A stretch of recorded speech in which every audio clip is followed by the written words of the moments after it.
कभी किसी पक्षी को घोंसले की नींव बनाते देखा है? अथक परिश्रम करके तिनका तिनका बिटोर कर वो पक्षी अपना घोंसला बनाता है, अपनी संतान के लिए एक सुरक्षित घर बनाता है। और फिर कहीं से तीव्र आंधी आती है, भारी वर्षा होती है और उसका घोंसला तिनका तिनका करके बिखर जाता है। फिर वो पक्षी क्या करता है? वो रोता नहीं, ना ही विलाप करता है। वो बिना विलंब करे फिर से अपना घोंसला बनाना प्रारंभ कर देता है और सफलता पाता है। फिर हम क्यों छोटी छोटी असफलता से भयभीत होकर परिश्रम करना छोड़ देते हैं? एक बात सदा स्मरण रखिएगा, हर वृक्ष कुल्हाड़ी की एक मार से नीचे नहीं गिरता, हर चट्टान घन के एक प्रहार से नहीं टूटती। सफलता पाने के लिए अनावरत परिश्रम करना ही मात्र एक मार्ग है। स्वीकारण, सत्य का स्वीकारण मनुष्य के लिए बहुत ही महत्वपूर्ण है।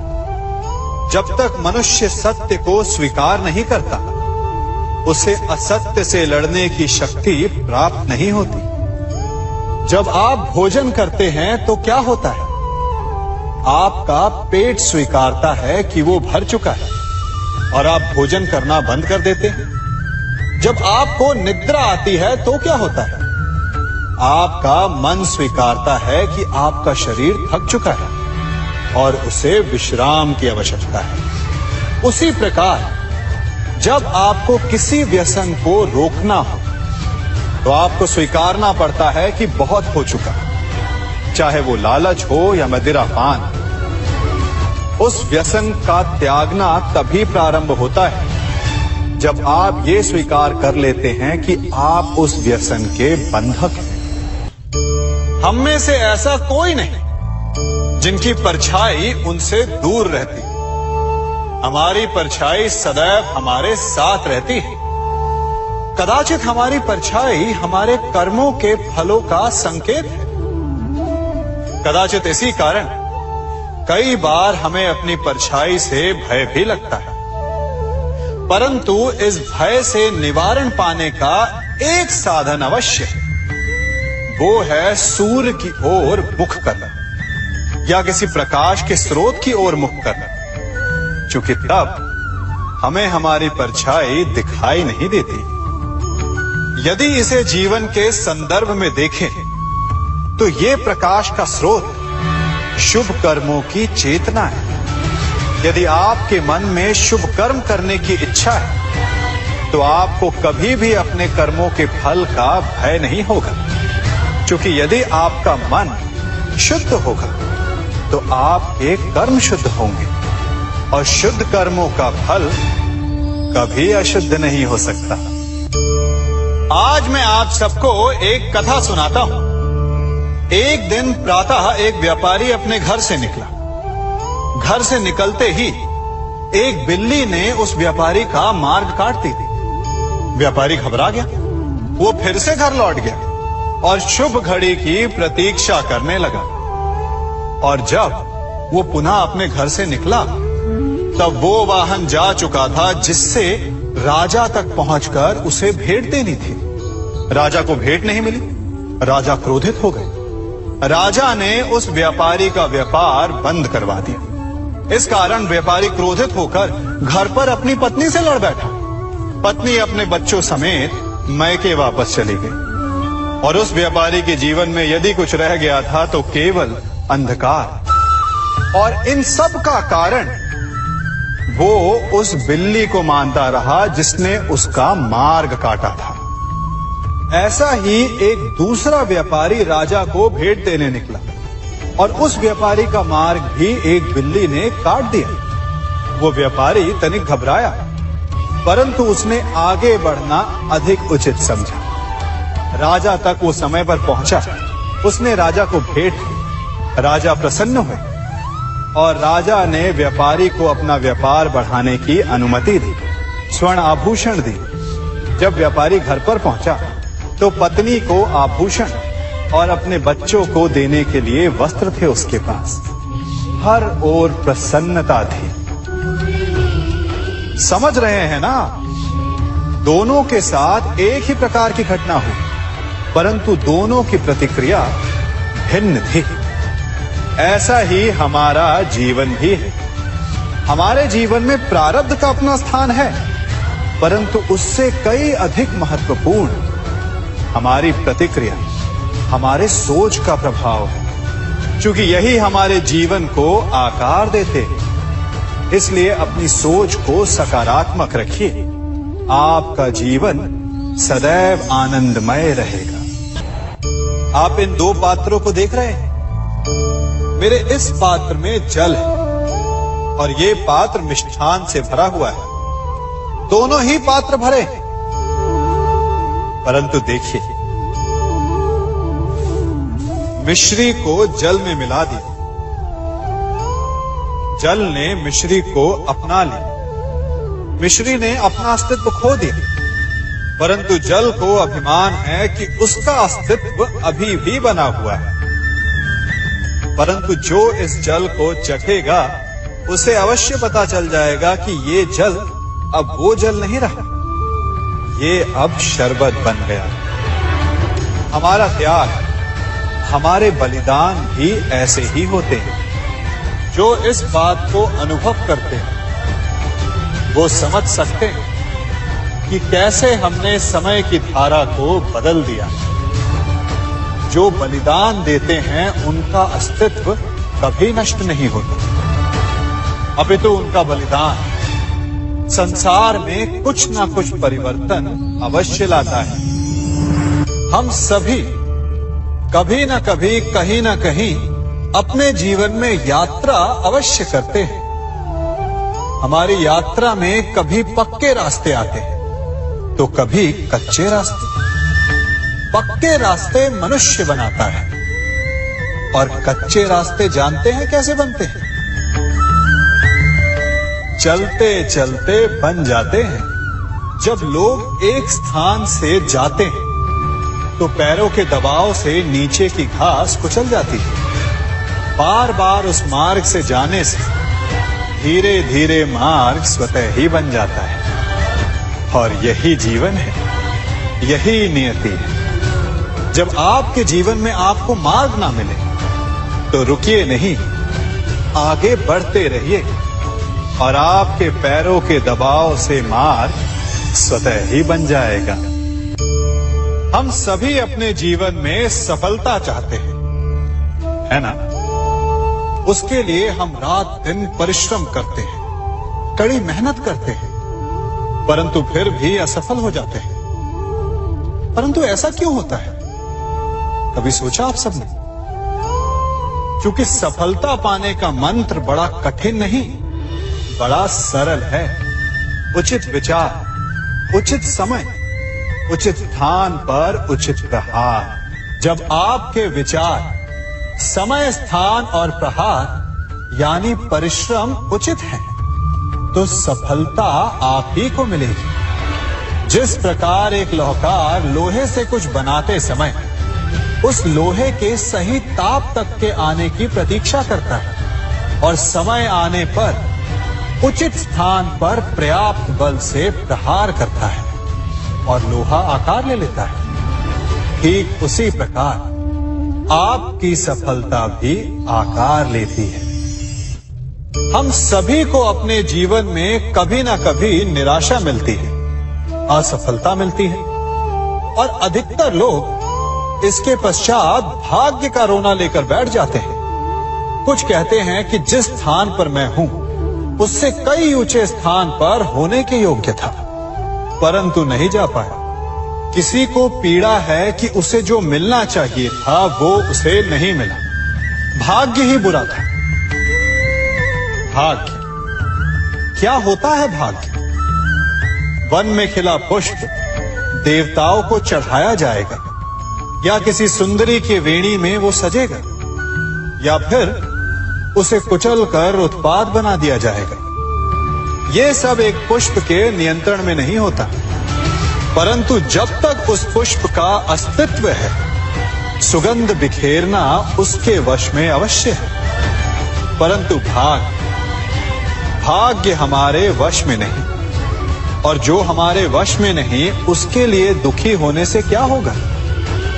कर्म पर वश है, वो कीजिए और धीरे धीरे भाग्य आपके वश में आ जाएगा, क्योंकि कर्म ही प्रधान है। कभी आप ब्रह्म मुहूर्त में जगे हैं? जगकर देखिए, संध्या होने के पश्चात जब रात्रि का अंधकार सारे संसार को धीरे धीरे अपने अंधकार में निगलने लगता है, तो यही अंधकार ब्रह्म मुहूर्त में भोर होने से ठीक पूर्व तनिक अधिक काला हो जाता है। कुछ समझे? हमारा जीवन भी कुछ ऐसा ही होता है। जब हमारे जीवन की समस्याएं अपने अंत पर होती है, तो यही समस्याएं एक भीषण रूप लेकर हमारे समक्ष प्रस्तुत हो जाती है, और ऐसे परिस्थिति में अधिकतर लोग हार मान जाते हैं, भय खा जाते हैं। परंतु यदि आप हार न माने, भय न खाएं, दृढ़ रहें, निरंतर आगे बढ़ते रहें, तो प्रकाश के रूप में हमारा स्वागत करने के लिए सूर्य उदय सदा हमारे समक्ष प्रस्तुत रहेगा। आपने बरगद के वृक्ष को देखा है? जितना विशाल उतना दृढ़। पतझड़ में वो सूख जाते हैं, परंतु दुर्बल नहीं होते, टूटकर गिरते नहीं। और उसके विपरीत दलदल में उपजे वृक्षों को देखिए, वो दिखने में तो बड़े होते हैं, पतझड़ आए या शीत सदा हरे भरे होते हैं, परंतु इतने दुर्बल होते हैं कि जल धारा के हल्के से वेग से वो गिर जाते हैं। परंतु ऐसा क्यों होता है? कारण है जड़ें। जिसकी जड़ें दृढ़ भूमि में है, वो हर चक्रवात, हर ऋतुओं को सह लेता है, और जिसकी जड़ें दलदल में है, वो स्वयं की जड़ों को दुर्बल बना लेता है। कुछ ऐसा ही मनुष्य भी होता है, जो अधर्म, कुकर्म और असत्य की धरा पर उपजा है। वो समय की एक मार भी नहीं सह पाता, और जो मनुष्य सत्य, धर्म की धरा पर उपजा है, वो हर समस्या से अविचलित हो जाता है। अब आप पर निर्भर करता है कि आप क्या बनना चाहते हैं। हमारे जीवन में मित्र और शत्रु बड़ा महत्व रखते हैं। यदि गंभीरता से सोचा जाए तो ऐसा कोई क्षण नहीं जब हम अपने मित्रों के बारे में ना सोचते हो, या फिर अपने शत्रुओं के बारे में। हमारा हर कार्य या तो हमारे मित्रों के हित के लिए होता है, या फिर हमारे शत्रुओं के अहित के लिए। हम हर स्थान या तो अपने मित्रों के साथ होते हैं, या फिर अपने शत्रुओं के साथ। कोई नहीं चाहता कि उनका शत्रु प्रसन्न रहे। हर कोई अपने शत्रु को नष्ट कर देना चाहता है, और ऐसा करने के लिए वो हर संभव प्रयास करता है। उसे आर्थिक, मानसिक और शारीरिक हानि पहुंचाने का प्रयास करता है। परंतु यदि मैं आज आपको ऐसा मंत्र सिखाऊं जिससे आप अपने शत्रु को सदा के लिए नष्ट कर दे तो, और वो मंत्र है मित्र बनाना। अपने सभी शत्रुओं को अपना मित्र बना लीजिए, और आपके सारे शत्रु स्वतः ही समाप्त हो जाएंगे। मैं क्या कर रहा हूं? मैं दिए प्रज्वलित कर रहा हूं ताकि अंधकार को मिटा सकूं। अब आप कहेंगे कि इसमें कौन सी बड़ी बात है ना? परंतु इसमें महत्वपूर्ण बात समझने के लिए यह है कि मैं क्या नहीं कर रहा हूं, और मैं अंधकार नहीं कर रहा हूं। क्योंकि अंधकार को मिटाने के लिए प्रकाश का अस्त्र तो उठाना ही पड़ता है। बुराई को बुराई से नहीं, अच्छाई से जीता जाता है। अन्याय को अन्याय से नहीं, न्याय से लड़ा जाता है। क्रोध को क्रोध से नहीं, क्षमा का साथ लेना होता है। ठीक उसी प्रकार एक लोहा लोहे को काटता है, परंतु एक ठंडा लोहा ही गर्म लोहे को काट सकता है। इसलिए यदि आपको अपने जीवन में विजयी होना है तो अपने शस्त्रों को, अपने अस्त्रों को सोच समझ कर उठाइए, क्योंकि एक अनुचित सोच परिणाम पर भारी प्रभाव डाल सकती है। आप सब सोच रहे होंगे कि ये क्या मैं करने लगा। मैं इस पौधे को जड़ से उखाड़ रहा हूं। आश्चर्य हो रहा है ना कि एक पौधे को उखाड़ना या काटना ना केवल एक अपराध है अपितु पाप भी है। तो फिर मुझे ऐसा करने की क्या आवश्यकता पड़ गई? क्योंकि कई बार विनाश ही सृजन तक पहुंचाता है। यदि नया भवन बनाना हो तो पुराने भवन को गिराना पड़ता है। व्यवस्था को परिवर्तित करने के लिए क्रांति लानी पड़ती है। और उसी प्रकार यदि किसी वृक्ष या किसी पौधे की जड़ों में घुन लग जाए या उसका मूल सड़ जाए तो उसे जड़ से उखाड़ देना ही श्रेयस्कर होता है, ताकि उस स्थल पर नए पौधे उपज सके। युद्ध करना पर्याय नहीं, परंतु कभी कभी शांति के लिए युद्ध करना आवश्यक हो जाता है। संसार में सबसे श्रेष्ठ क्या है? फूल या कांटे, प्रेम या घृणा, संपन्नता या दरिद्रता, मित्र या शत्रु? बताइए। अब आप भी कहेंगे कि भला ये कोई पूछने की बात हुई? अवश्य फूल, प्रेम, संपन्नता और मित्र ही श्रेष्ठ है। परंतु क्या आपने अपने जीवन में कभी सोचा है कि हर एक भाव, हर एक वस्तु, हर एक घटना का एक गुण धर्म होता है?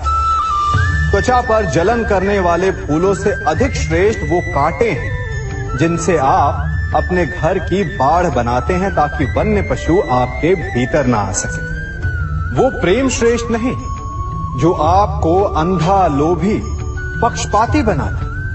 वो घृणा श्रेष्ठ है जो आपको नया मार्ग दिखा दे।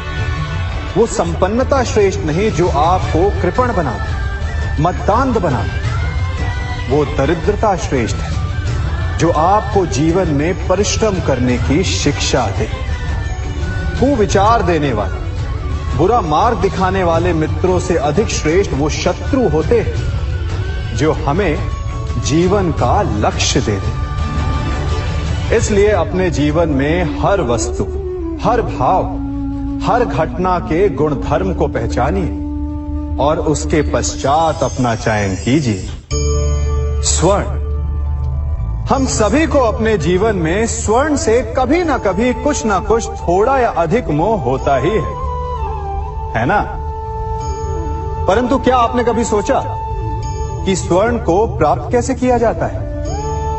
जब भूमिगत खदानों से स्वर्ण को निकाला जाता है तब वो एक पाषाण की भांति होता है।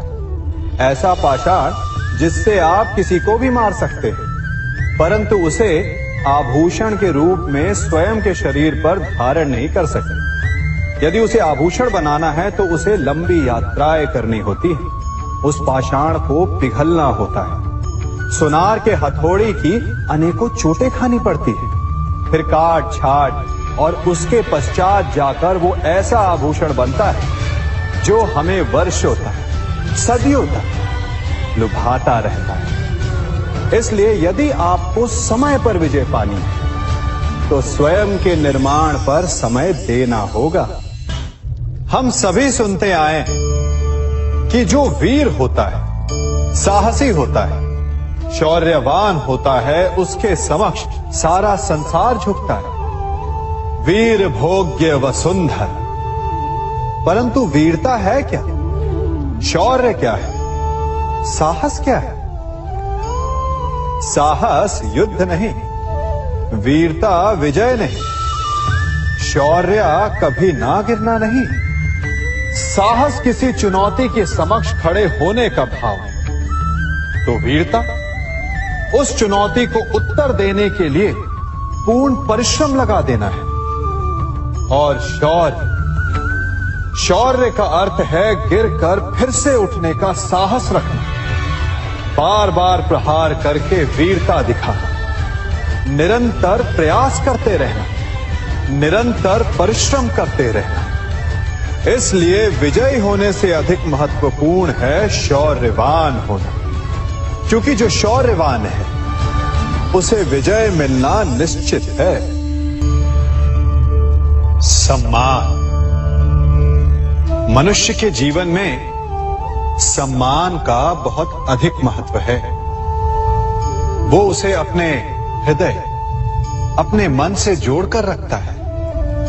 कदाचित इसीलिए हम शत्रु के सम्मान पर चोट पहुंचाते हैं ताकि उसे पीड़ा पहुंचाई जा सके। परंतु ऐसा करने से सावधान रहे मित्रों। शरीर पर लगी चोट मनुष्य भुला सकता है, परंतु उसके सम्मान को लगी चोट उसे जीवन भर पीड़ा देती है। और स्त्री के मान सम्मान पर लगी चोट उसे उस सीमा तक ले जाती है जहां उसे केवल प्रतिशोध दिखाई देता है। यदि अपने शत्रुओं को जीतना है तो प्रेम से जीतिए, अपने कर्मों से जीतिए। उन्हें अनुभव करवाइए कि उनसे भूल हुई है। किसी के सम्मान को ऐसी चोट ना पहुंचाइए कि वो आपका नाश करने पर उतर आए। स्मरण रखिए, किसी का अपमान करके आपके हृदय को कदाचित थोड़ा संतोष आ जाए, परंतु उस अपमान से आप कई हृदयों को आघात पहुंचाते हैं और अपने लिए एक शत्रु और बढ़ा लेते हैं। हम सब शीघ्र ही सफलता चाहते हैं, ढेर सारी संपत्ति और सुख चाहते हैं, और ऐसे में कई बार हम छोटे मार्गों का चयन कर लेते हैं। वो मार्ग जिनमें परिश्रम नहीं होता, जिनमें होता है तो केवल छल, कुटिलता और भाग्य का सहारा। जैसे कि जुआ। कोई जुए के खेल में धन लगाता है, कोई दांव लगाता है और ये भूल जाता है कि जुआ ऐसा दलदल है कि जिसमें एक बार गिरे तो सर्वनाश से पहले निकलना असंभव है। यदि आप जीते तो और जीतने की भूख बढ़ जाएगी, और यदि आप कुछ हार बैठे तो उसे पुनः पाने के लिए आप फिर से खेलेंगे। मनुष्य को ये आभास ही नहीं होता कि अपनी संपत्ति के साथ साथ वो अपनी मानवता, अपने संस्कार, अपना धर्म और अपना उत्तरदायित्व तक सभी जुए की भेंट चढ़ा देता है। इसलिए कुछ पाना है तो परिश्रम से पाओ। यदि कुछ जुए में जीता तो वो उतना शीघ्र ही खो दोगे, चूंकि उसे परिश्रम से पाया नहीं गया है, और उसकी रक्षा करने के लिए आपके मन में स्वाभाविक प्रयास भी नहीं होंगे। क्षमा बढ़न को चाहिए, छुट्टन को उत्पाद। क्षमा इस संसार में शांति का, सुख का मूल आधार है। क्षमा आपके मन से प्रतिशोध और शत्रुता जैसे भावों को समाप्त करती है। परंतु क्या हर स्थान पर क्षमा आवश्यक है? क्या प्रत्येक का अपराध क्षमा करने के योग्य होता है? नहीं। कभी कभी उसे क्षमा करके हम उस व्यक्ति को और बड़ा अपराध करने की प्रेरणा देते हैं, और ऐसा ही अपराध है स्त्री का मान भंग करना, जिसमें क्षमा की कोई अवस्था नहीं। यदि सिंह भूल से गाय के बछड़े का अखेट कर ले तो उसे क्षमा किया जा सकता है, परंतु यदि वो नरभक्षी हो जाए तो उसके केवल दो स्थल होते हैं, या तो पिंजरा या फिर मृत्यु की गोद। कुछ परिस्थितियों में क्षमा के स्थान पर दंड देना आवश्यक होता है, क्योंकि ये दंड का भय ही है जो लोगों को वो अपराध करने से रोकता है। संसार में सबसे बड़ा क्या है? अभिमान और बाहुबल या विश्वास और आस्था? निश्चित रूप से बाहुबल के महत्व को नकारा नहीं जा सकता। मनुष्य अपने बाहुबल से पर्वत को मैदान बना सकता है, सागर सुखा सकता है, मरुस्थल में नदियां बहा सकता है, परंतु बाहुबल को सहारा होता है विश्वास का। यदि मन में विश्वास ना हो तो बाहुबल किसी काम का नहीं। वो कौन सा बल है कि मोर आकाश की ओर ताकते हैं? वो विश्वास ही तो है जिसके कारण वर्षा होती है और दोनों की प्यास बुझती है। परंतु जब पाप के बाहुबल का सामना धर्म के विश्वास से होता है तो बाहुबल हार जाता है और जीतता है विश्वास। विजय होती है आस्था की।